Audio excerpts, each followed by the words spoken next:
Hello, everyone. Welcome back to the Visibility Factor podcast. This is Sue Barber, your host.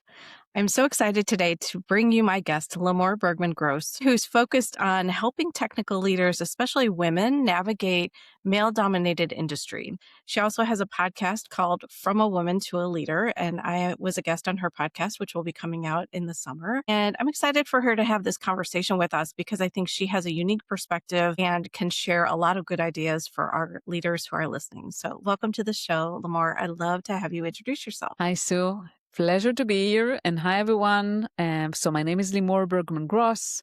My background is software development. I started my career as a software engineer and I grew into leadership.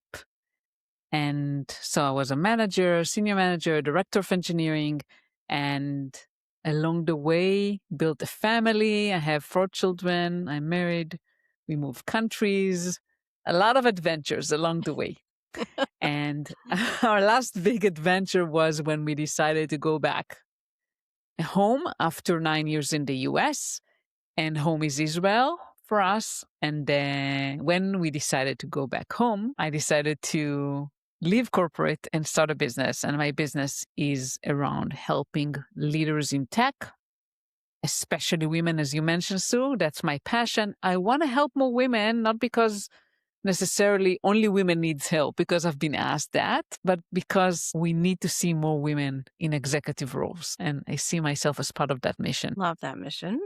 I believe in that as well. And I think it's so important for especially the younger generations to see people who look like them, right, in those leadership roles and see that it's possible for them to get there as well. So I think it's an amazing, amazing mission for you to have. Where do you feel like your biggest challenge was when you were in those roles in corporate? What were your biggest challenges? I think the biggest thing that held me back was that I was not vocal about what I wanted, and I was waiting for permission.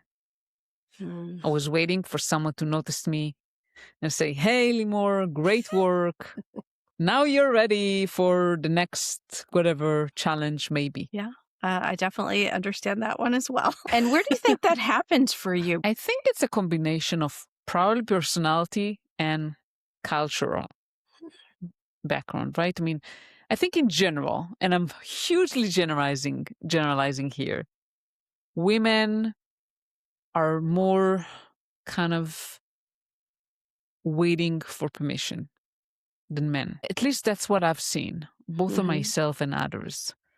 And also, it's a personality trait. I mean, I'm a quiet, introverted person, and I was raised on the values that you should work hard, and then you'll get rewarded, and that's what I try to implement as well. Yes, we had similar paths there as well. I think it was important at the time to have the strong work ethic and all of that, but at some point it starts to hold you back and you don't even realize it. Definitely. I think you're doing the right things, right? I think it worked at the beginning, but it was holding me back. Yeah, a few years. Later on, yeah. I think it's good as an individual contributor because you're trying to perform and build credibility and show that you can do the job and it makes sense there. It's when you're trying to climb the ladder to something more and have a team and a lot more responsibility, you need to be able to shift. And I think that's where a lot of people get stuck. For sure. Yeah. Yeah. So let's talk about what was it that you did in your early career that helped you achieve success and that had people recognize you, that you were ready for the next thing? I think I was curious. I was eager to learn. So when I graduated gazillion years ago from university, university really didn't equip me with the knowledge I needed to do the job. I'll be completely honest. And I started and I knew nothing. Yes, I knew basic data structures and algorithms and all that, but like on the job, I didn't know much. And I was curious. I wanted to learn. I wanted to learn more things. I wanted to experiment. I was not afraid of a technical challenge. And I think that's what helped me.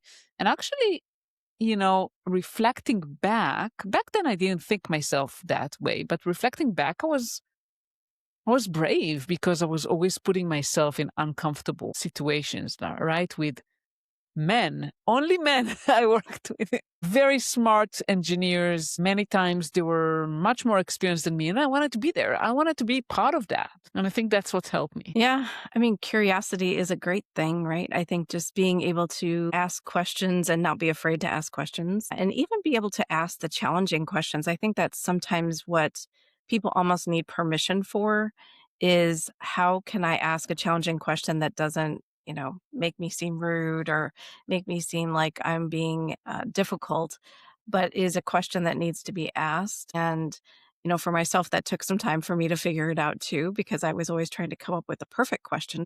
And I think for especially women, I really want to ask this question. I know it's important, but I'm not sure if I'll be judged, criticized, put down, in the room, especially if it's a room of people who have more experience than you do. Have you seen that too? For sure. I actually was mostly afraid to be seen as stupid. Stupid. Oh, wow. Yeah. Everyone knows it. I should have known that. I should know that, right? I mean, this was usually before asking a question, that was the first thought in my head. Oh my God, I'm going to make a fool out of myself because I should probably know that. Yeah. I definitely had that too. Yes, all those crazy stories we have in our head that do not help us.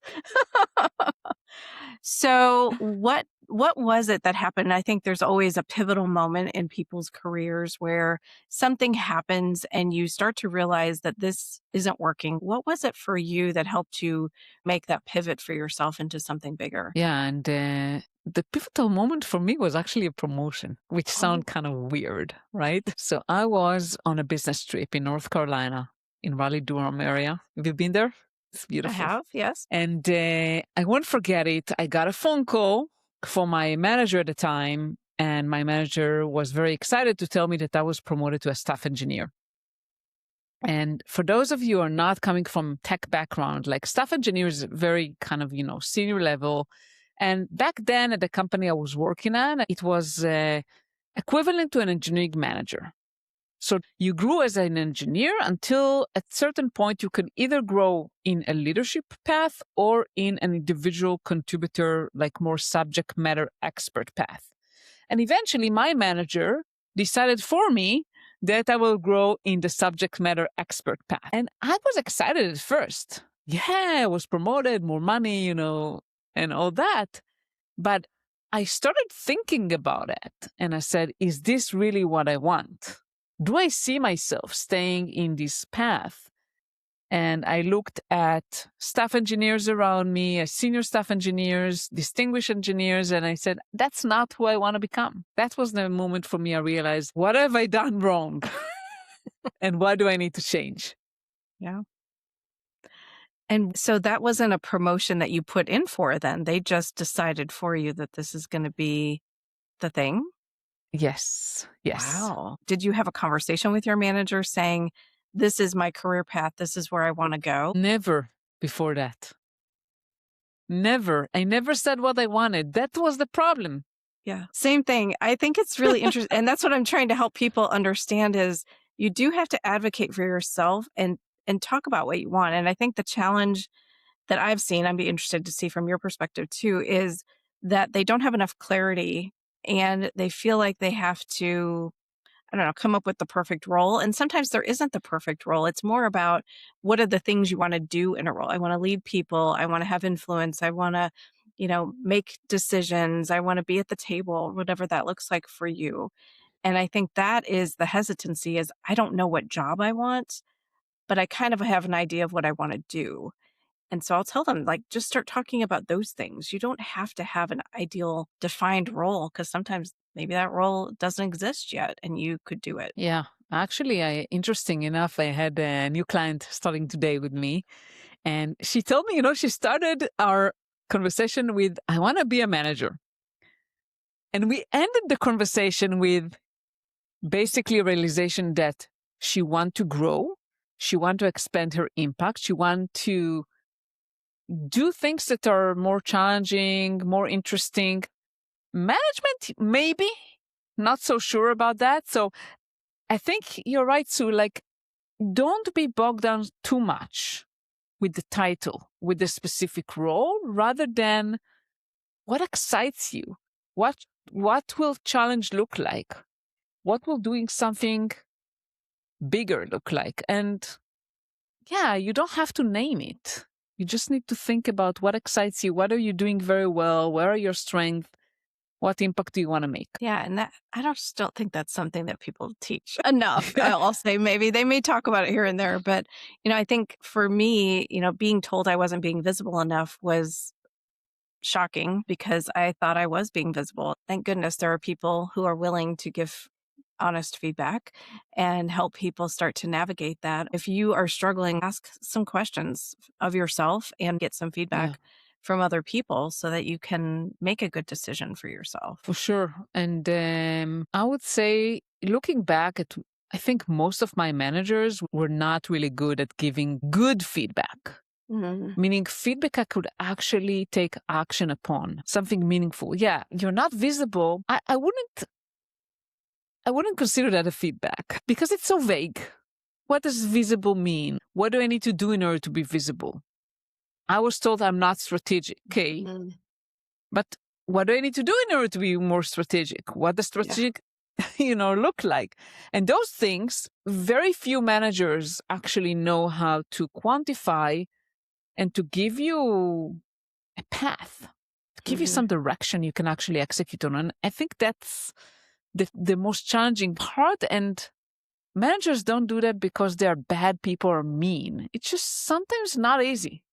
Yeah. I don't think those things are easy to define. And you're totally right, because that's what that person told me and did not give me any other insights into what I could do differently. Yeah. But I found someone else who was really good at helping me Good. understand what I could do. Do you think in any way, as a technical leader, you go into school, you get your degree, do all the things to be a technical leader, but you may not ever think about leading people. You might think about leading projects or programs, but leading people has a whole different skill set. Yeah, I think that especially technical people, we lean more towards solving hard problems, Mhm. towards executing, and less about helping others and leading others. And those are different skill sets. And actually, I talked about it last week in a conference. I was running a workshop of the transition between IC to a manager and to a director. It's really requires you to look at things very differently, from your own output to your team outputs, and letting go of control, of Mm. solving problems yourself or telling people. How many tech leaders tell you what to do? Oh, this is the problem. This is what we need to do. Most tech managers, that's what they will do. But actually, good leadership is not about telling someone what to do. Is helping them grow, is coaching them. And it's a Mhm. different skill set. Mhm.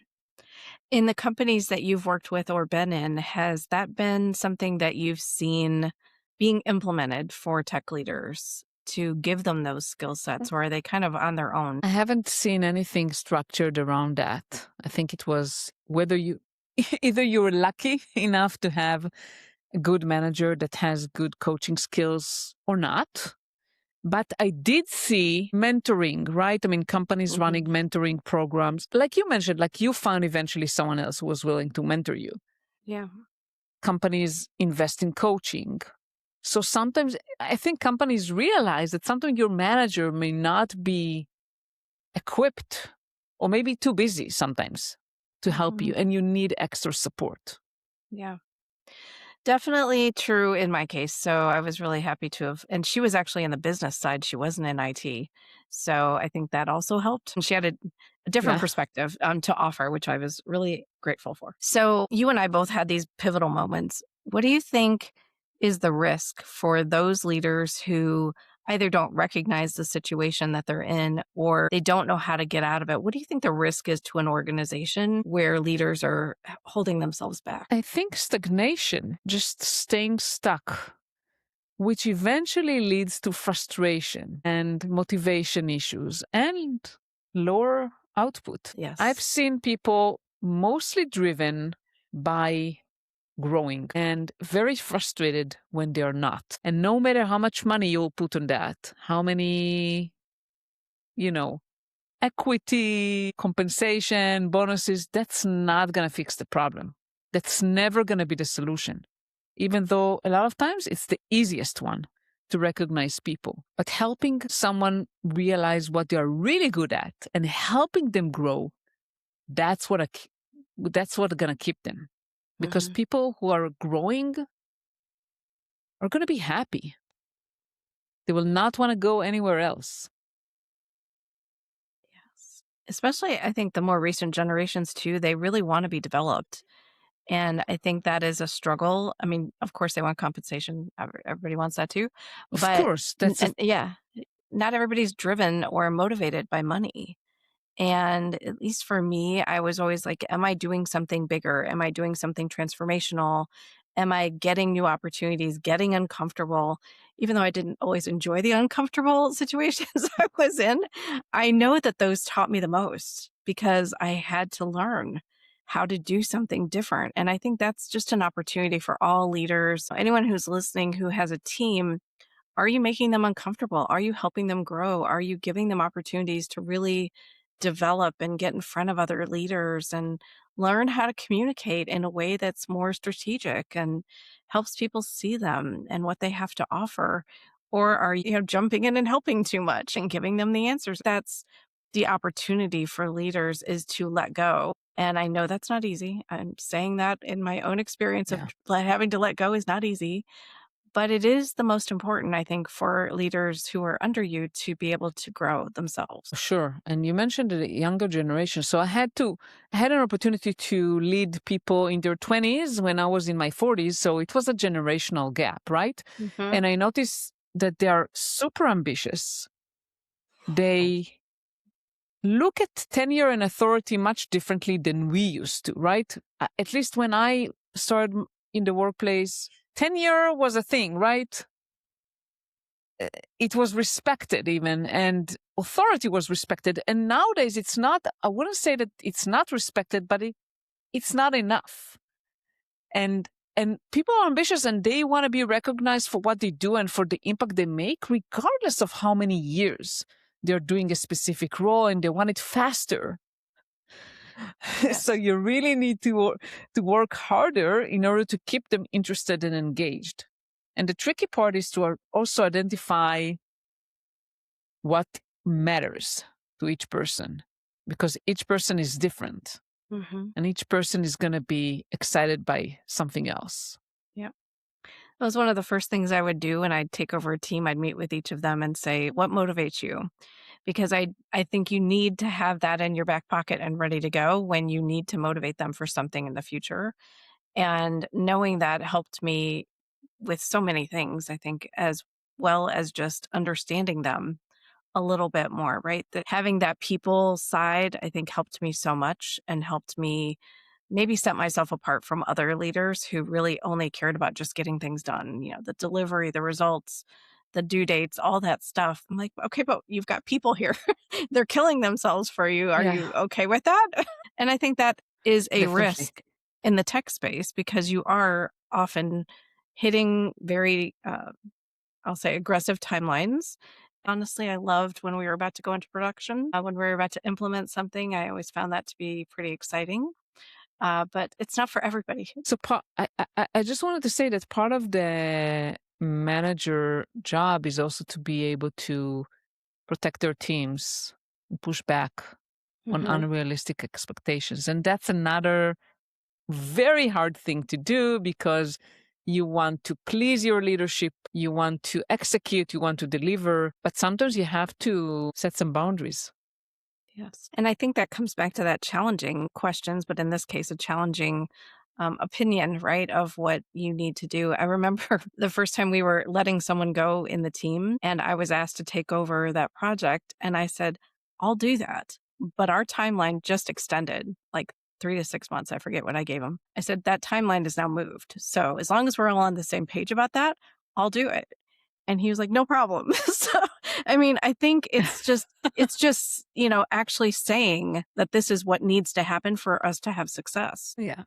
So let's talk about confidence and where the lack of confidence or maybe some challenges with confidence show up, especially as you're trying to climb into more senior roles? I think lack of confidence shows, first of all. It doesn't matter what you say. When you don't feel a sense of, you know, accomplishment that y- you're good at what you do, other people see that. Hmm. So it's really important. And the best way to do it, in my opinion, is to surround yourself with people who will support you and help you and refrain from toxic people. That's another thing, right? Because a lot of times you work with people who really bring you down and it's really hard. Yeah, it just kills your energy and makes it more difficult.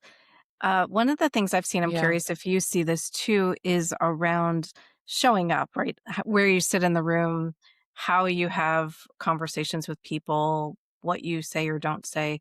And to me, I don't think I realized I was doing this for a long time, but it's even in the words that you're using that might dismiss or devalue the work that you're doing and yourself or your team. And that tells a story to other people, right? Whether you realize it or not, you're giving them the narrative that you have about yourself. And so I think that is something that, that's why I built the workbook, because I realized how many people were devaluing themselves before someone else could even do it. Like, okay, you have value, but you're not demonstrating that value to anyone else.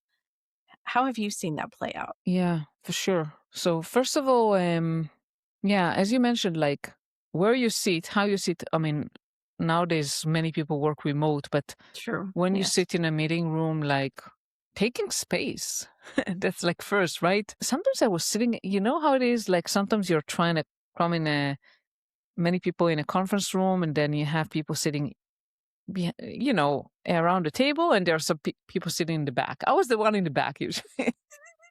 Same. You're saying, oh, I'm less important. Right. Even I haven't said anything, right? Just where I sat gives the message I'm less important. I'm Hmm. not saying like try to fight people over where you sit, and sometimes it's in Zoom, so it doesn't matter anyway. But just sit straight, like the posture, how you sit. If you're in a virtual meeting, turn on your camera, look at the camera, right? Be there, be present. Because a lot of Yeah. times people turn off their cameras, and I think Yeah. they're missing a lot on that. Just Yeah. be there, be present. And as you Definitely. mentioned, Sue, I think the language matters. What you say matters, not apologetic. I only wanted to say this. I think that if we did this, so don't apologize. From what I learned, I think what I observed is, say things that are, I'm not saying rude. Don't say, okay, I disagree, you're stupid, whatever. We have seen that too. But say it in a way that, like, yeah, I'm hearing you. I have a different perspective I want to share. And just stand behind it. And so I am not talking a lot as a person in general. The volume, like, and the number of words is not the only thing that matters, but what you say. And I noticed, on my experience, that I was really appreciated for saying something else, for providing a different perspective. That was really appreciated. So don't be afraid to do that. Yeah. It's not about talking more, it's about what you have to say, making it very high quality. And I think when you don't talk a lot, when you do speak up, it matters a lot more. It's just heard in a very different way. And I love the way that you framed some of those examples. And sometimes you have to slow down and really be mindful of the fact that I need to say this in a different way to be heard. And if you want to be heard, that is an important piece of that. Sure.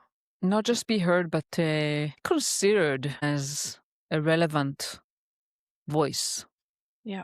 Like an equal in the room. I was in the back of the room and I had to learn how to sit at the big table. So that was a big Yeah, shift I for know. me too. Definitely. I think because then I had to have something to talk about and I had to be prepared. So, I mean, it did force me out of my comfort zone for sure. Yeah. Uh, okay. So let's talk about, we've been kind of talking about working in a male dominated environment, and you might be one of the few or only women in the room. So, what do you think helps them? We just talked about language and sitting at the table, but are there other things that you think help them really show that they belong there or how to advocate for themselves? I think allyship goes a long way. Allyship, Hmm. finding those people who will back you up, who will support you, both in the room and when you're not in the room. Hmm.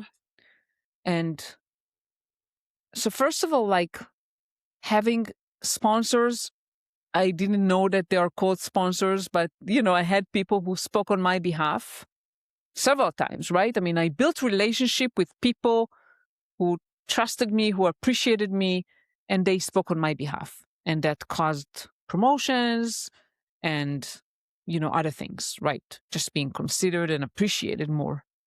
And during the meeting, having people who really were there for me, I had several occasions, I'll tell you so, that some people were toxic and was not talking nice and dismissive. And what helped me was that someone was putting them in their place, someone that is not me, because I felt very uncomfortable, right? In general, I don't like to fight with people. I try to be respectful. I'm not coming with a huge ego. And when I'm confronted with that behavior, with the kind of a bullying even behavior, right? I mean, it doesn't always have to be very extreme. It can be even very minor, but even a word or a sentence can be devastating, Hmm. both to your confidence and how you're perceived. And having someone else in the room say, hey, that's not the way to handle the conversation. Let's try to be, more respectful. That really helps. I love that because that also hopefully incents more people to have conversations, build relationships, and have those people really understand who you are and the value that you bring and the impact that you can make. I think if you're not doing enough to make that happen, then you may not have those allies in the room to be there for you and to support you. Sometimes what I found is someone will have an opinion, and what I used to say to them and some of the other leaders in my group would say is, how long ago was that situation? Sometimes people are holding on to situations that happened 3 years ago. They haven't really spent any time with you since then.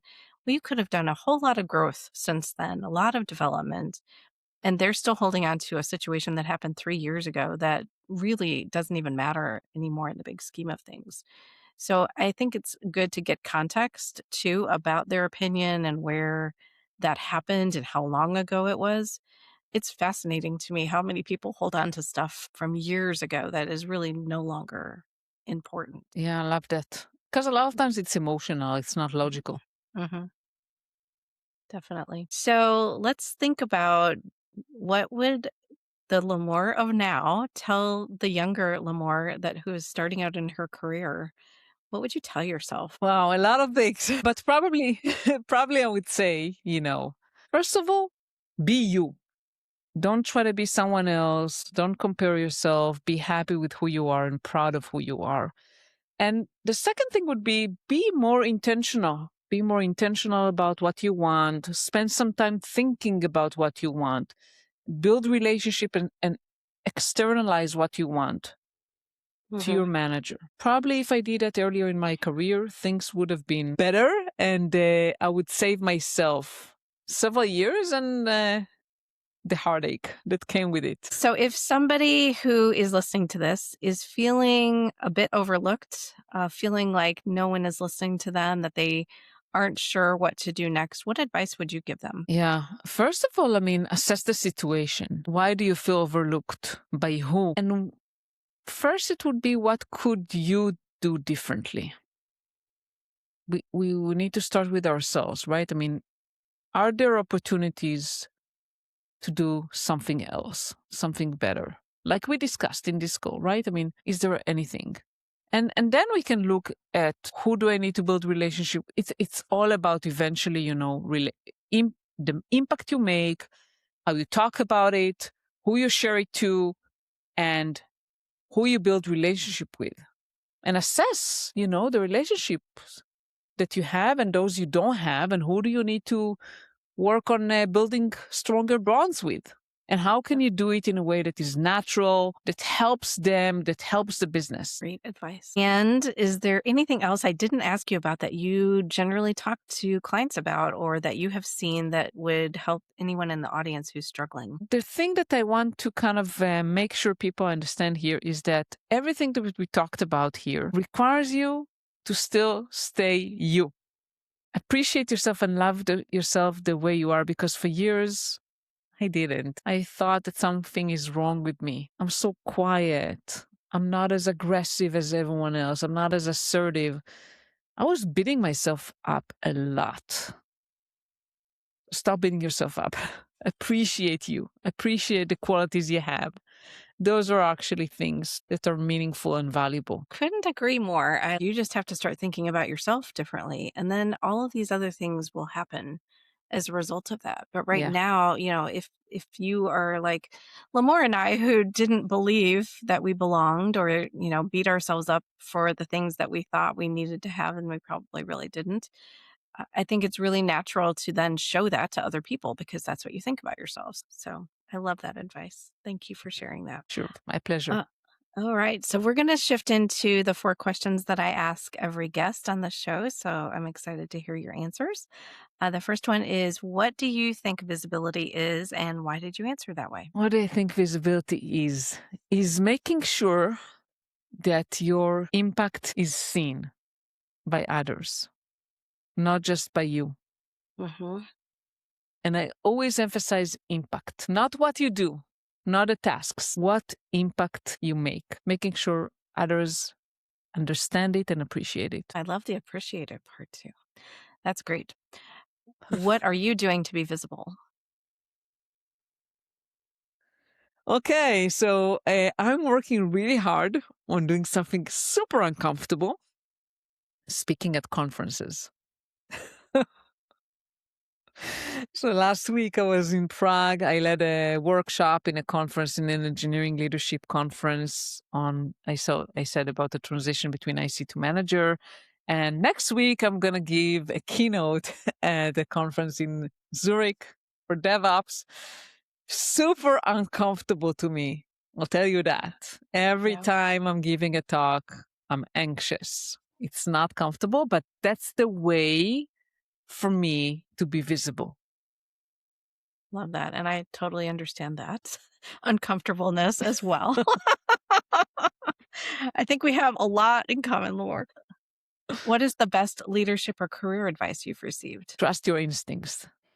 That was told to me when I was a first-time manager, not by my manager, by the way, but by a mentor. I was preparing for my first kind of big travel, leading a strategic collaboration with a partner.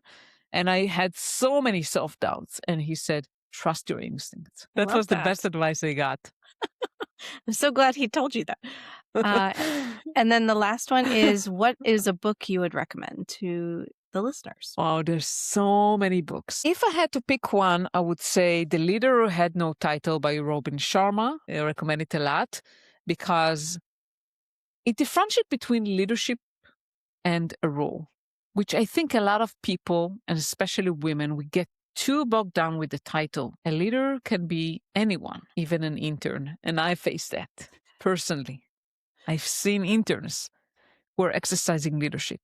So that's the book I recommend. I love Robin Sharma books. So I'm glad you brought that one. No one's brought that one up on the show before. So I'm glad you did. How can people connect with you, get in touch with you if they want to learn more about what you're doing in the world? Yeah. 2 ways, LinkedIn and Substack. Either way. Excellent. And I know we're now friends on Substack, so I'm glad that we connected there. Excellent. All right. Well, thank you. Thank you so much for being here. And really, I think I hope everyone hears how passionate we both are about helping technical leaders really shine and play bigger. And I love that you're doing that. And I love that you're getting out there in the world and helping at conferences and helping them see that they have new possibilities for themselves if they're willing to, be more intentional and try some things that may be uncomfortable for them, which we all understand, but that's how you grow. So I love that. Thank you. It's been a pleasure, Sue. Yes, excellent. All right, everybody. Well, thanks for joining today on the Visibility Factor podcast, and we'll catch you on the next one.